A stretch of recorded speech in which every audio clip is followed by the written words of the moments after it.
तुम जाहिद यानी कि मेरा भाई इजाजत ली नहीं और इस लड़की को सेक्रेटरी रख लिया यहाँ पर। वाकई में जाहिद पर गुस्सा ना करो, यहाँ नौकरी करने का फैसला तुमसे मेरा। बात नहीं कर रहा मैं इस वक्त अपने भाई से बात कर रहा हूँ। जाहिद साहब जवाब देंगे मुझे? मगर मैं तुम्हें सुनाई नहीं देता क्या? तुमने इतना बड़ा फैसला कर लिया, लेकिन पूछना तो बहुत दूर की बात है, बताना भी मुनासिब नहीं समझा। सुनो मेरे प्यारे भाई, मैं तुम्हारे साथ यहाँ बहस करने के लिए रुक नहीं सकता। मेरा अदालत का मामला है, मुझे वहाँ होना चाहिए इस वक्त। हाँ चले जाना, भागने की जरूरत नहीं है। भागने से पहले जवाब दो मुझे। इसका जवाब मैं इससे तो नहीं मांगूंगा ना। बुरी बात है, अब मेरा रिस्क छीनोगे क्या? बस रिस्क कहाँ से आ गया बीच में? रिस्क की बात हुई नहीं है अभी। तुम इसे यहाँ से निकालोगे या फिर मैं खुद निकालूं इसे? ये तो गलत बात है ना। बस खुश रहो तुम दोनों। जाहिर,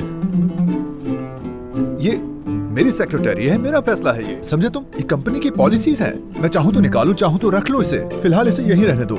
आखिर मेरी भी कंपनी है, मैं तुम्हारा बड़ा भाई हूँ। क्या मेरा कोई हक नहीं? हाँ नहीं तो बस अब तुम खुद फैसला कर लो, मैं जा रहा हूँ। अली, जाहिद की कोई गलती नहीं है। मैंने वाकई उस पर दबाव डाला था, बल्कि बहुत ज्यादा दबाव डाला था। मेरी सिर्फ एक ही ख्वाहिश है कि मैं ज्यादा से ज्यादा तुम्हारे करीब रहूं अली, और इसीलिए निकालोगे भी तो नहीं जाऊंगी। निकालोगे तो दरवाजे पे खड़ी रहूंगी, लेकिन जाऊंगी नहीं मैं।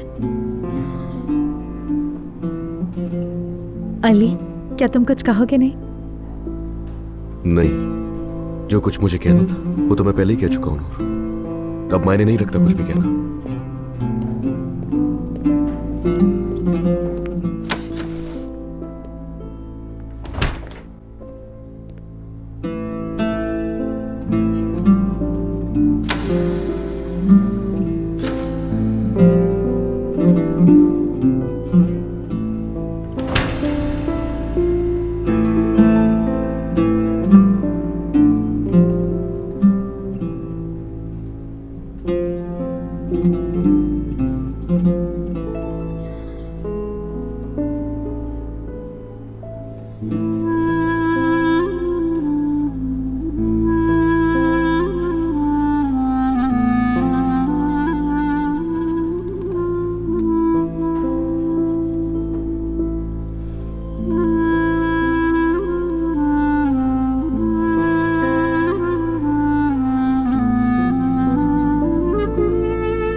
मोहब्बत बदुआ बन गई